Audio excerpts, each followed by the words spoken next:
dan pemulihan bagi kita semua. Seluruh rencana kasih Allah dari permulaan sampai kekekalan, di mana Kristus menjadi pusat dari segalanya.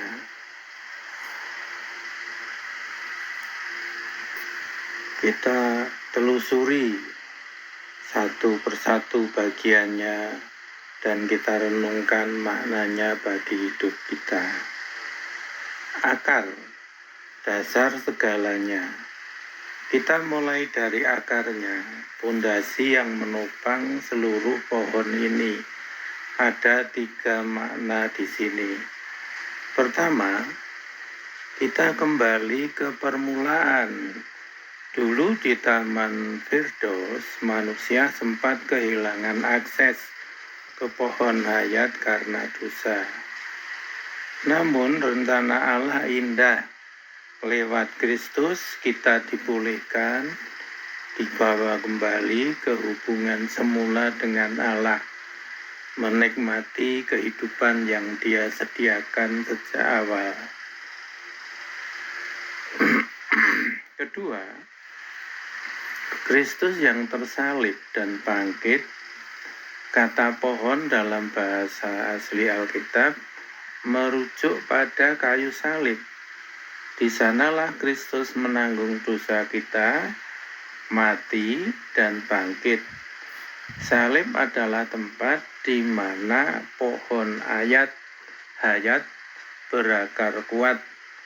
Kematian dan kebangkitannya adalah dasar agar kita bisa kembali memiliki kehidupan kekal. Ketiga, makan untuk menjadi satu. Menerima Kristus, menikmati Dia sebagai pohon hayat, artinya kita menyatu dengan Allah. Hidup kita bukan lagi milik sendiri, tetapi menjadi cerminan dan ekspresi dari Dia yang hidup di dalam kita. Ini luar biasa. Jadi realitas Kristus itu adalah pohon hayat, harus kita nikmati. Ya, kita menyatu dengan Dia, ya, hidup kita bukan lagi milik kita sendiri, tetapi kita hidup bersama dengan Dia. Kita harus mencerminkan dan mengekspresikan Dia di dalam kehidupan kita. Kemudian janji Allah bagi gereja. Naik sedikit, kita melihat janji-janji indah yang Allah berikan bagi gerejanya, tertulis dalam kitab Wahyu. Gereja Efesus, janjinya makan dari pohon hayat yang ada di Taman Firdaus Allah. Ini adalah janji bagi mereka yang tetap setia, tidak meninggalkan kasih pertamanya. Bagi yang bertahan, Kristus sendiri menjadi makanan dan kekuatan hidupnya. Kemudian gereja Pergamus, janjinya makan mana yang tersembunyi. Mana adalah makanan di padang gurun, gambaran pemeliharaan Allah yang rahasia, kekuatan di tengah kesukaran dan pencobaan. Di tempat yang sulit sekalipun, Kristus memberi kita pemeliharaan yang dunia tidak bisa berikan.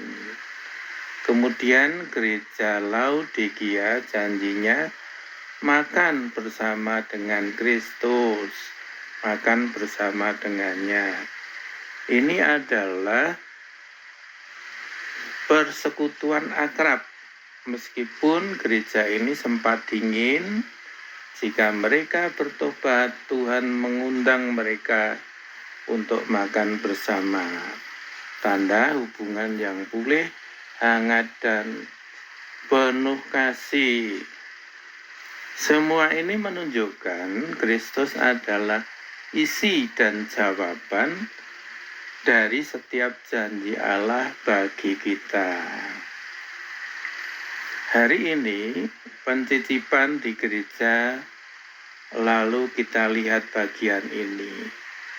Hari ini pencicipan di gereja.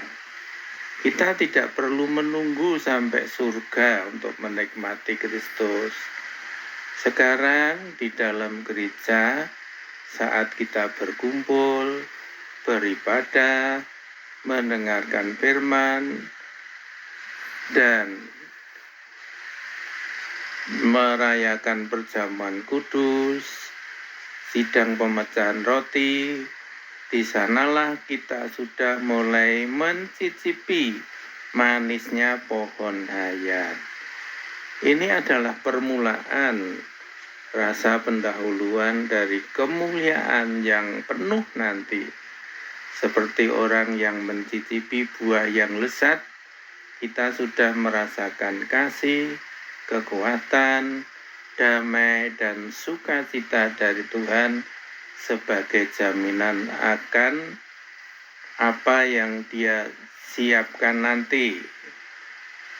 Ya, itu di gereja kita mencicipi. Nah, di kerajaan 1000 tahun, pahala pemenang. Alkitab berkata, bagi mereka yang setia bertahan, yang menang atas dosa dan pencobaan, Kristus akan memberikan pahala indah, menikmati Dia sepenuhnya sebagai pohon hayat di masa pemerintahannya yang mulia. Di masa itu, damai sejahtera berkuasa. Tidak ada lagi air mata atau penderitaan, dan kita berbagi sukacita bersama Raja kita. Ini adalah masa persiapan yang indah sebelum masuk ke kekekalan yang penuh.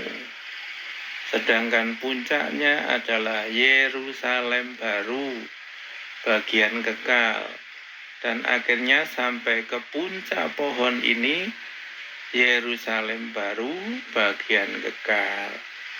Di kota suci yang baru ini, pohon hayat tumbuh di tengah-tengah dan buahnya dimakan oleh seluruh umat tebusan Allah selamanya.